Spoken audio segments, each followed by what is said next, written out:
BA के सभी छात्रों को नमस्कार। मैं डॉक्टर अशोक कुमार सोनकर, इतिहास विभाग, काशी हिंदू विश्वविद्यालय। आज हम लोग बात करेंगे संगम काल पे। तो सबसे पहले हम लोग बात करते हैं कि संगम काल की संस्कृति किन क्षेत्रों में विकसित हुई थी। तो हम देखें कि भारत के सुदूर दक्षिण भाग, जिसे तमिलक्कम प्रदेश कहा जाता था, यह क्षेत्र कृष्णा एवं तुंगभद्रा नदियों के मध्य स्थित था।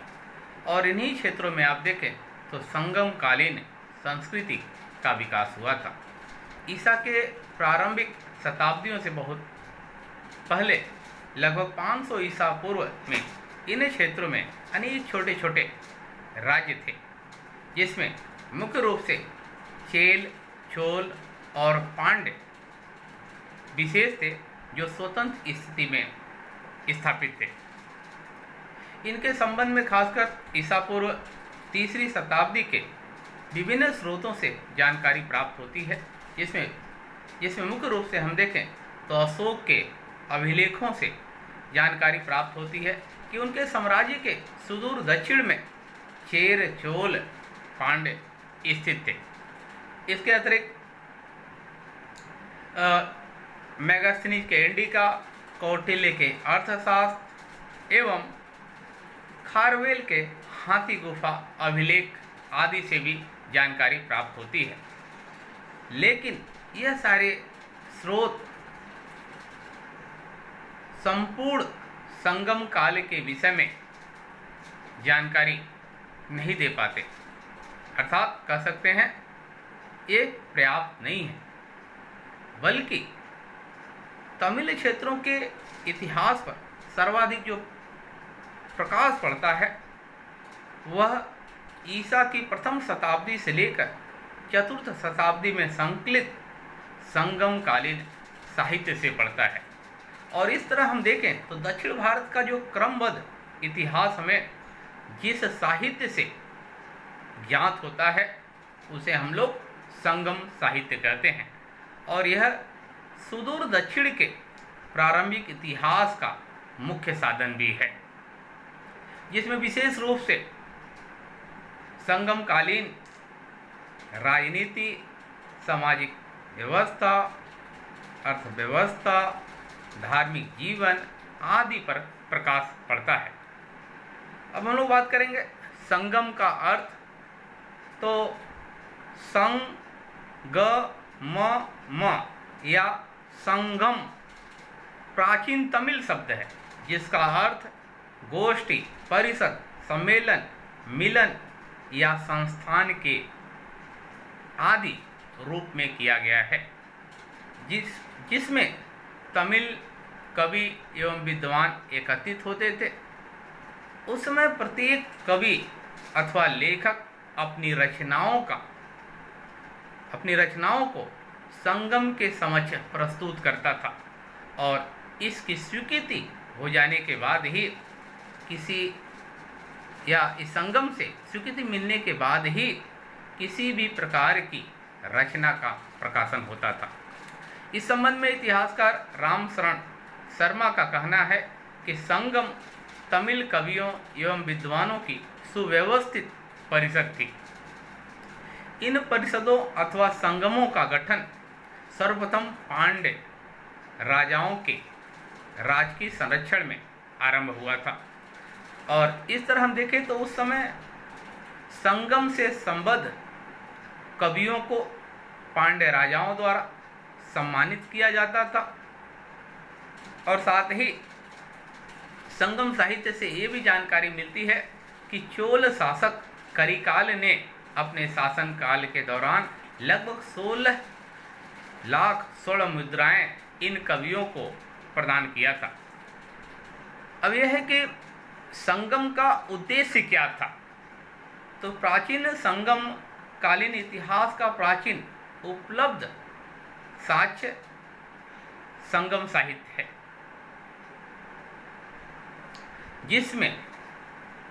जिससे संगमकालीन विभिन्न स्थितियों पर प्रकाश पड़ता है। यह साहित्य मुख्य रूप से 9 संग्रह ग्रंथों में संकलित है और इनकी रचना काल अधिकांश विद्वानों ने, इसकी रचना अधिकांश कवि एवं कवित्री विद्वानों द्वारा की गई है। और इस तरह संगम साहित्य का जो आरंभिक विकास ईसा की प्रथम शताब्दी से तीसरी शताब्दी के बीच हुआ था।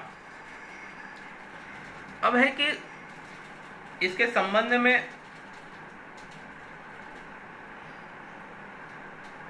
जो तमिल अनुश्रुतियां हैं उससे ज्ञात होता है कि पांड्य शासकों के शासनकाल में 3 संगम का आयोजन किया गया था, जो मदुरा एवं कपाटपुरम में संपन्न हुई थी, जिसका उद्देश्य भिन्न भिन्न रहा होगा।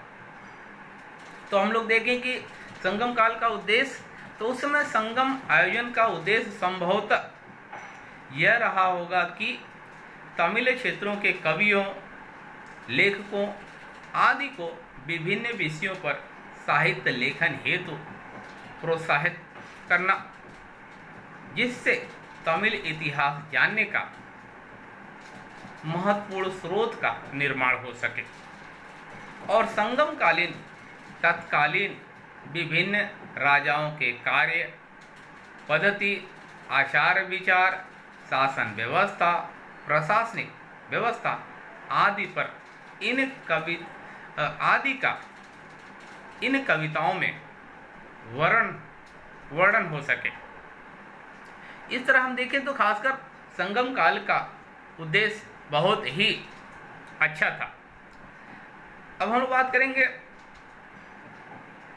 संगम की, तो हम देखें कि प्रथम संगम, इसका आयोजन पांड्यों की राजधानी मदुरा में हुई थी, जिसकी अध्यक्षता अगस्त ऋषि ने की थी।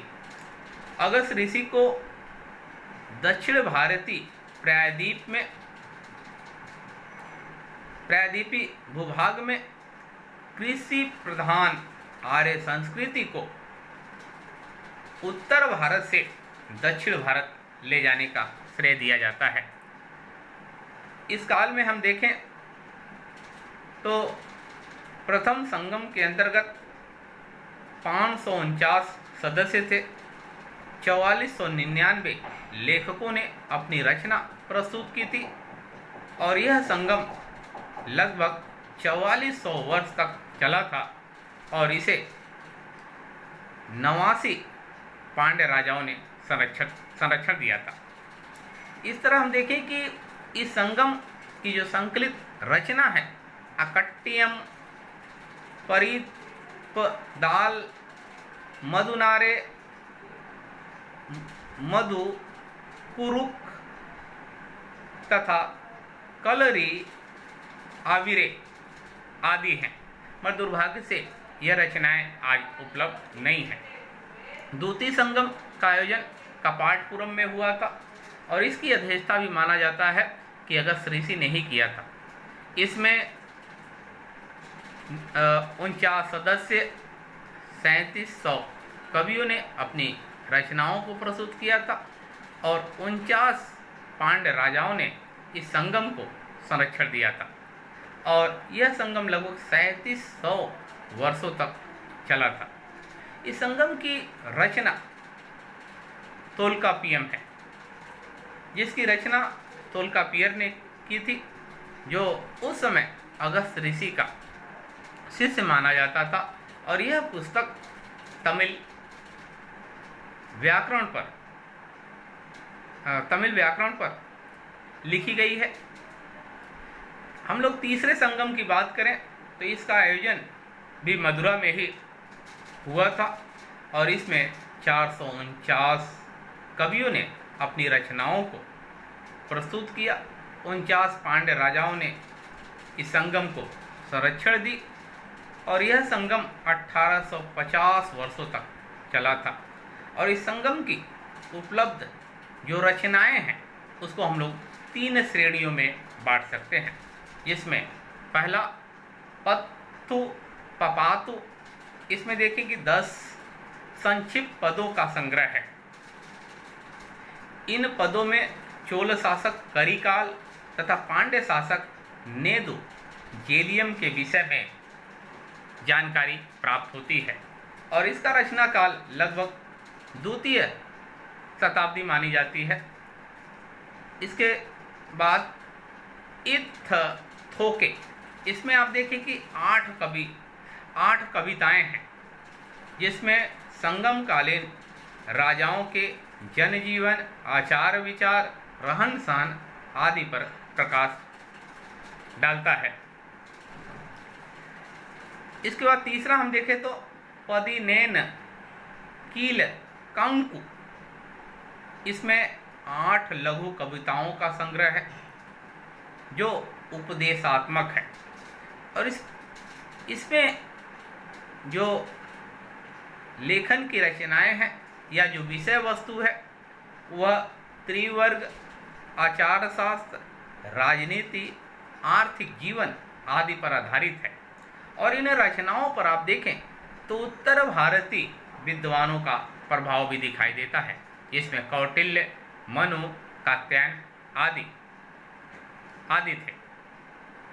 इसके बाद अब तक संगम काल के बहुत बाद में इन क्षेत्रों में महाकाव्यों की भी रचना की गई थी और जो मुख्य रूप से 5 हैं: शिल्पाधिकारम, मणिमेखला, जीवक चिंतामणि, वलयपति और कुंडल केसी। मगर आज हमें 3 ही उपलब्ध हैं: शिल्पाधिकारम, मणिमेखला और जीवक चिंतामणि।